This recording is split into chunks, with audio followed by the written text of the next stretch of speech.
Lo hemos contado muchas veces, incluso hicimos un vídeo al respecto. La suspensión hidroneumática era magnífica. Y la pregunta obvia es, si era tan buena, ¿por qué ya no se usa? ¿Se puede decir que fracasó? Te lo contamos y al final lo resolvemos con un poquito de historia ficción.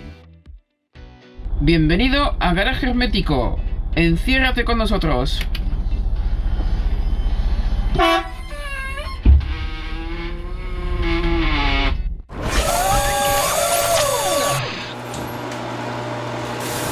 Ya prometí hacer este vídeo cuando hicimos uno que se titulaba Suspensión hidroneumática te echamos de menos, donde contábamos la historia de la suspensión, cómo funcionaba, ventajas, inconvenientes, qué coches lo usaron, lo contábamos todo. Y yo quería contar también por qué se dejó de utilizar. Lo que pasa es que el vídeo se me hacía muy largo y yo creo que era un tema, bueno, me iba a matar Rodrigo, claro, eso también, pero además era un tema para tratarlo con cariño y con profundidad.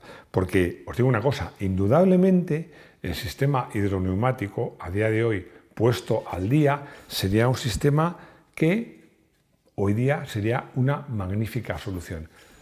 Pero no hay un pero, hay varios, que es lo que vamos a contarlo en este vídeo. Y como digo siempre, para entenderlo todo bien hay que comenzar desde el principio y hacer una relación de todas las ventajas que tenía o podría tener la suspensión hidroneumática. Vamos con ellas.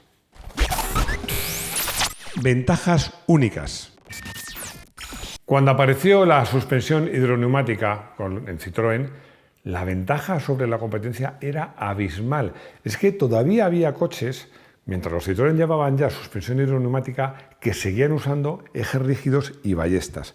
Bueno, la ventaja era abismal, la diferencia era abismal, pero vamos a centrarnos en las ventajas realmente más importantes. Altura constante. Da igual lo que cargues el coche, que la altura siempre es la misma.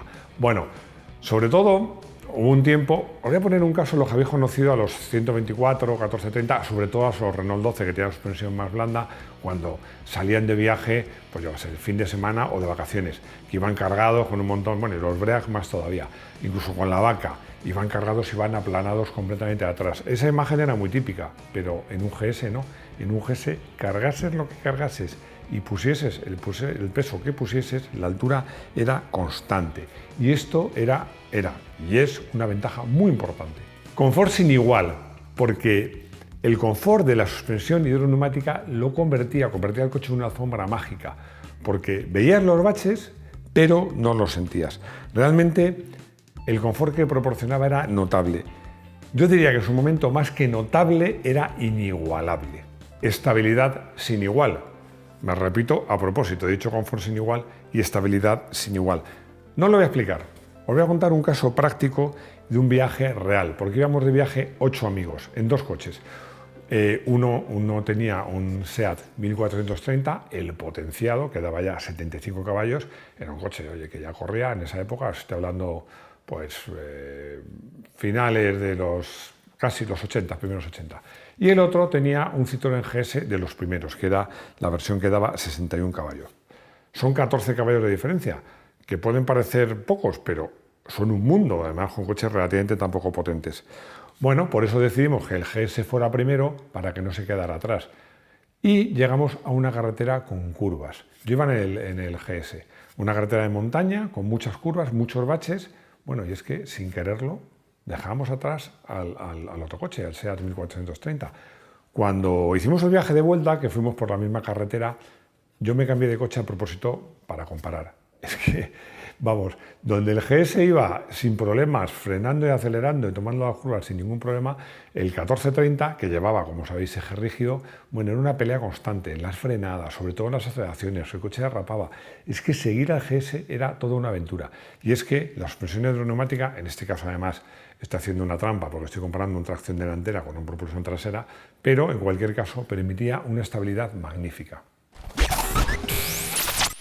Los inconvenientes. Pero no todas eran ventajas, claro, también había inconvenientes. Básicamente 2 inconvenientes. Complejidad mecánica. Este era un inconveniente, que hoy día lo sería menos, porque es que, a ver, los coches de los años 70 y 80 eran relativamente simples. Hoy día cualquier coche, no digamos ya si es híbrido, bueno, pues es más complicado que un cohete Apolo, ¿no?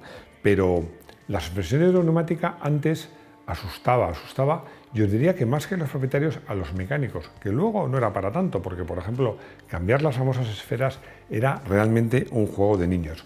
Pero cuando abrías el capó y veías todo aquello y todos aquellos tubos, la verdad es que un poquito asustaba. Precio elevado, ese es el segundo inconveniente, que la diferencia entre el precio de un simple muelle y un amortiguador a poner un sistema hidroneumático era relativamente un coste alto para la marca.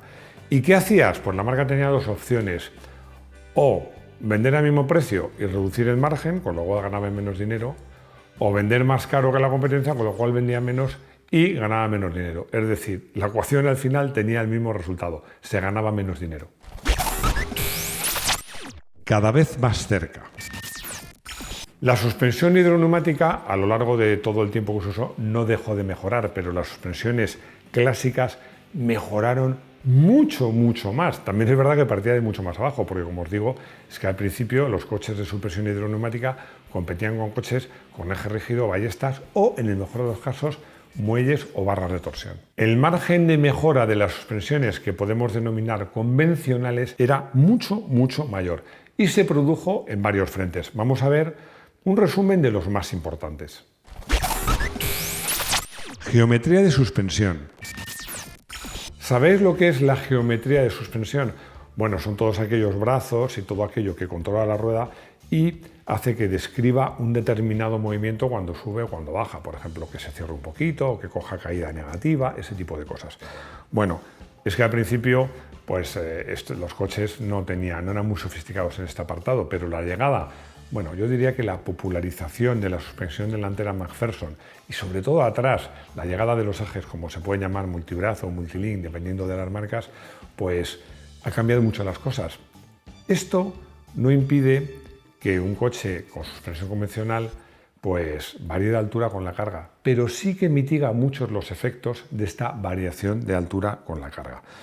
Bueno, por cierto, que no me olvido que tengamos pendiente hacer dos vídeos, uno sobre sistemas de suspensión delantera y otro sobre sistema de suspensión trasera. Ya estamos trabajando en ellos.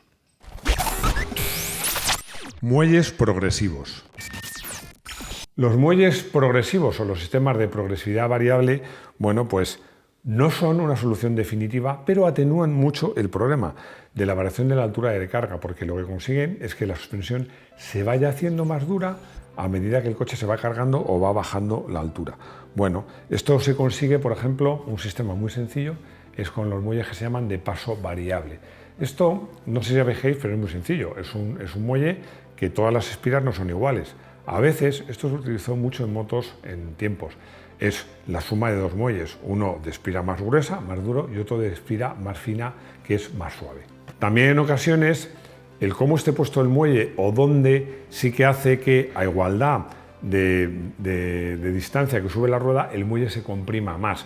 Esto los que vais en motos, sobre todo en motos off-road, lo tenéis muy claro, porque hay un sistema que se llama de bieletas que hace que la suspensión sea muy blandita al principio, pero se va poniendo dura según baja. Bueno, pues esto de una forma más sencilla, bueno, los coches de competición lo usan, pero los coches de calle simplemente por cómo y dónde pongas el muelle o el elemento elástico, puedes conseguir que la suspensión se endurezca según va bajando.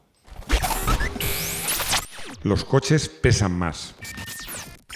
Y muchos os preguntaréis, ¿y eso de que los coches pesan más? ¿Qué quita o qué pone respecto a las ventajas o desventajas de las suspensiones convencionales? Os lo voy a contar con un ejemplo. Vamos a ir otra vez al GS. El GS era un coche que pesaba 880 kilos. Bueno, para su época más o menos lo normal, no era especialmente ligero ni pesado. Y admitía una carga máxima de 400 kilos, es decir, más o menos un 50% de carga extra. Vamos a coger un coche, por no salirnos de la marca, otro Citroën, un Citroën C3 Aircross, que se puede decir que por capacidad, tipo de uso, sería un coche más o menos comparable con un GS. Bueno, pues el Aircross pesa 1.400 kilos y la carga máxima es de 400 kilos. Es decir, que en un caso la carga máxima era un 50% del peso del coche y en otro caso es apenas un 25% más. Este efecto que os digo de la variación de altura con la carga lo mitiga, porque es que la carga varía menos y por tanto la altura también varía menos. Amortiguadores. Aquí sí que la cosa ha cambiado, porque la diferencia entre los amortiguadores de hoy día con los amortiguadores de los años 70 y 80 es abismal.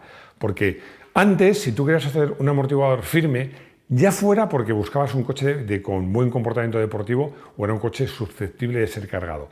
Amortiguador firme era igual a seco y hoy día no. Un día un amortiguador puede ser firme pero progresivo. Esto es una diferencia muy sutil, pero es fácil de explicar. Un amortiguador antiguo, para ser firme, tenía que ser muy duro, es decir, necesitas mucha fuerza para comprimirlo. En cambio, un amortiguador de ahora puede ser firme, pero progresivo. Es decir, tú no hace falta que haga mucha fuerza, lo que tienes es que mantenerla. Con lo cual, al final, si te haces un zigzag, el amortiguador sostiene muy bien el coche, pero el confort, aunque sea firme el amortiguador, es mucho mayor y además son mucho más duraderos. La duración, esto sí que ha cambiado y mucho, porque antes un amortiguador que fuera firme y duro duraba muy poco. Esto además, los más mayorcitos como yo os acordaréis de los años 80 y 90 de la diferencia, por ejemplo, entre Opel y Mercedes. ¿Qué hacía Opel? Ponía amortiguadores relativamente suaves con muelles muy duros. Esto tiene una ventaja, que el amortiguador duraba mucho. El coche iba peor, era a lo mejor menos confortable, pero no dependía tanto de la calidad y por tanto del precio del amortiguador. Mercedes hacía lo contrario, ponía unos muelles algo más blandos y un amortiguador más progresivo, de mucha calidad. Pero claro, pasaban dos cosas, era una solución mucho más cara y cuando el amortiguador se estropeaba, la estabilidad se veía muy comprometida. Claro, una suspensión hidroneumática era superior a una suspensión convencional a coche nuevo, pero cuando el coche tenía kilómetros, la suspensión hidroneumática funcionaba exactamente igual que el primer día y en cambio, con un amortiguador desgastado, una suspensión convencional se convertía en una suspensión francamente mala, incluso peligrosa. La electrónica. Hemos hablado de la combinación en el progreso de las suspensiones de una buena geometría de suspensión que mitiga los problemas de la variación de carga, de poner unos muelles de calidad, de poner unos amortiguadores que sean duraderos y que estén bien y que acorta la distancia con la suspensión hidroneumática, pero lo que ya es una diferencia brutal es cuando tú esos amortiguadores y la suspensión en general, pero sobre todo los amortiguadores, los puedes gestionar electrónicamente. Ojo, es una ventaja, un sistema muy sencillo, como era al principio, que tú podías elegir la dureza de los amortiguadores. Eso ya era una ventaja importante, pero es que hoy día es que hay coches cuyos amortiguadores se gestionan en tiempo real de forma electrónica, es decir, se adaptan a la situación del coche. Esto sí que hace que se hayan acortado enormemente las distancias entre los sistemas de suspensión convencionales con los sistemas hidroneumáticos y además continúen siendo más baratos. Historia ficción. Hasta ahora hemos hecho vídeos íntegramente de historia ficción, pero hoy nos estrenamos con otra versión distinta, donde en un vídeo normal hacemos una parte que es de historia ficción, que es la que vamos a hacer hoy. Os voy a pedir, vamos a irnos, como hacemos siempre, a ese universo alternativo. Y en ese universo alternativo, pues Citroën no lo ha comprado Peugeot. No lo ha comprado Peugeot y ha apostado por ser una marca diferente, como ya lo era, técnicamente muy avanzada y que apuesta mucho por modelos premium. Porque una característica muy propia de Citroën es que tiene una gama muy particular. Nos trasladamos a cuando apareció el 2 caballos, bueno, años después, Citroën tenía una gama donde tenía coches como el 2 caballos muy asequibles, muy populares y con la misma marca coches muy premium como el Citroën DS. Bueno, esto la llegada de coches como el GS y luego el BX pues hizo que Citroën tuviera una gama media, pero siempre tenía coches muy asequibles y muy premium. En este universo paralelo, donde muchas marcas han lanzado marcas propias con orientación premium, sería muy plausible pensar que Citroën decidiera mantener su marca para los coches más generalistas y decidiera crear otra, por ejemplo DS, para modelos muy premium. Y muchos me diréis, pues Máximo, no vemos la historia ficción por ningún lado, porque eso es lo que ha pasado. Sí, pero con una diferencia, porque lo que yo creo es que en este caso Si Citroën pues, hiciera la guerra por su cuenta, sí que mantendría como bandera en sus modelos premium la suspensión hidroneumática. Yo me imagino en este universo paralelo un DS, algunos modelos de DS con el acabado que tienen ahora, la personalidad que tienen ahora, una estética también diferente, pero además con suspensión hidroneumática que los distinguiría por completo, no solo de los Citroën, sino de todos los modelos premium de su categoría y los convertiría en coches verdaderamente especiales. Bueno, yo lanzo la idea, a lo mejor a Citroën le parece buena y acabamos viendo Citroën DS, de la marca DS, con suspensión hidroneumática. Volvemos a la realidad. Había puesto cruda realidad. Bueno, no sé si cruda o no. La realidad es que Citroën fue comprada por Peugeot, pasó a formar parte del grupo PSA y luego ha pasado a formar parte del grupo Stellantis, y es que hoy día la verdad es que una marca sola pues lo tiene difícil para sobrevivir. Pero yo lo digo siempre, soñar es gratis. Yo sigo soñando con un DS bueno, muy distinto, muy bien hecho y con suspensiones hidroneumáticas que no usa nadie. Y en cualquier caso, para los amantes como yo y como muchos de vosotros de las suspensiones hidroneumáticas, siempre nos quedarán los clásicos. Por eso, para coche del día, voy a elegir un coche con suspensión hidroneumática. Ya sabéis que hubo otras marcas que usaron o parcialmente suspensiones hidroneumáticas, pero la suspensión hidroneumática se asocia a Citroën. Yo creo que para coche del día he elegido ya el DS, el BX, el CX, el SM, y me consta que el Sante activa, pero no sé si el XM, y la verdad es que el XM es un coche que me encanta. Además, este coche no llevaba suspensión hidroneumática, bueno, sí llevaba suspensión hidroneumática, pero que era una evolución, y Citroën la llamaba hidractiva, porque ya tenía una cierta gestión electrónica.